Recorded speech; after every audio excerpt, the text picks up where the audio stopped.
కానీ వాక్యంలో ఏం రాయబడిందంటే నీతిమంతుడు ప్రార్థన దేవుడు వింటాడు, నీతిమంతుడు ప్రార్థనకి దేవుడు జవాబిస్తాడు, నీతిమంతుడు స్వస్థత కూడా పొందుకుంటాడు.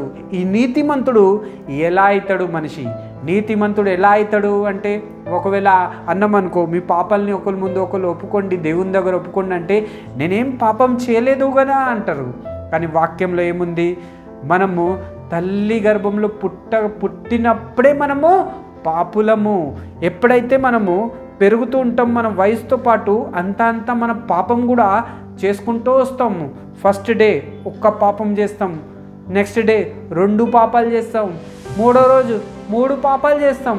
కొన్ని మనం తెలిసి చేస్తాం, కొన్ని తెలియక మన చేతుల్లోండి మన మనసు నుంచి ఏదో ఒకటి అయిపోతూ ఉంటాయి. అది మనకి అపవిత్రం చేసేస్తుంది. ఆ అపవిత్రం ఎప్పుడైతే మనం అయిపోతామో అప్పుడైతే మనం ఏ ప్రార్థన అయితే మనం చేస్తామో అది దేవుని సన్నిధికి చేరలేకపోతుంది. ఎందుకంటే మధ్యలో పాప గోడ అనేది వచ్చేస్తుంది.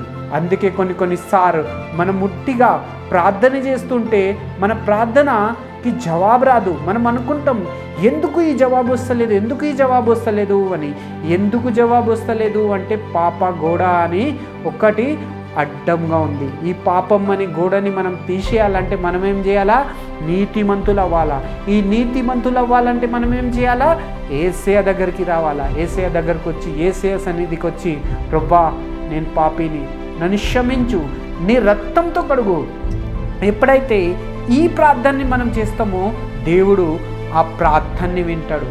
ఆ వ్యక్తిని ఏ వ్యక్తి అయితే దేవుని దగ్గరకు వచ్చి క్షమాపణ అడగడానికి దేవుడు ఆ వ్యక్తికి క్షమిస్తాడు. దేవుడు ఆ వ్యక్తికి క్షమించే కాదు, ఆయన నీతిమంతులుగా చేసేస్తాడు. ఎప్పుడైతే నీతిమంతుడు ప్రార్థన చేస్తాడో దేవుడు ఆ నీతిమంతుడు ప్రార్థనని వింటాడు.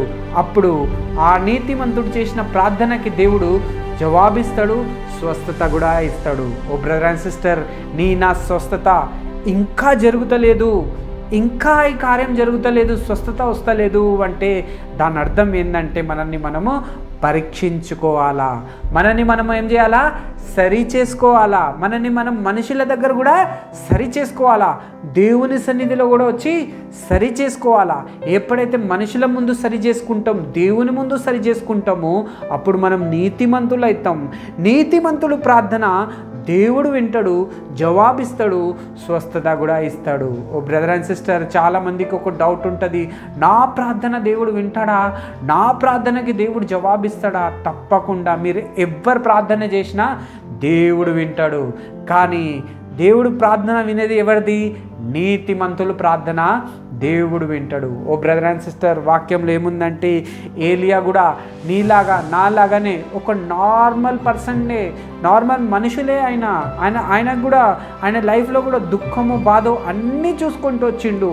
కానీ ప్రార్థన చేసిండు దేవుని దగ్గర, వర్షం రావద్దు దేవుడా, భూమి మీద ఒక్క చుక్క కూడా పడొద్దు అంటే దేవుడు ఆయన ప్రార్థనని విన్నాడు. దేవుడు 3.5 సంవత్సరాల దాకా ఆ వర్షంని ఆపేసిండు. ఓ బ్రదర్ అండ్ సిస్టర్, ఈరోజు దేవుడు ఈ వాక్యంతో మనతో మాట్లాడుతున్నాడు. ఏలియా ప్రార్థన చేసిండు, ఏలియా ప్రార్థన దేవుడు విన్నాడు, జవాబిచ్చిండు. 3.5 సంవత్సరము వర్షం రాకుండా చేసేసిండు. ఈ 3.5 సంవత్సరం వర్షం పడలేదు. ఎంతో కష్టం మనుషులు చూసినారు. ఓ బ్రదర్ అండ్ సిస్టర్, ఒకవేళ నీ జీవితంలో నా జీవితంలో కూడా ఒకవేళ ఈ కష్టం, బాధ, ఈ రోగం ఒకవేళ మన జీవితంలో ఉంది అంటే దాని అర్థం ఏంటంటే దేవుడు మన కోసము ఒక టైము అరేంజ్ చేసి పెట్టిండు.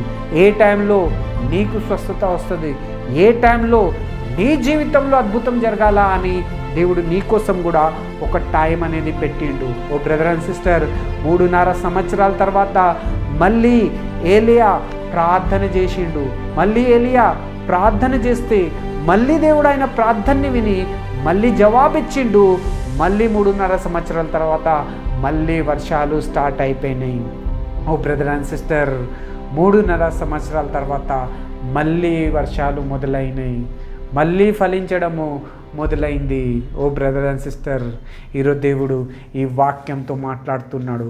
ఇప్పుడు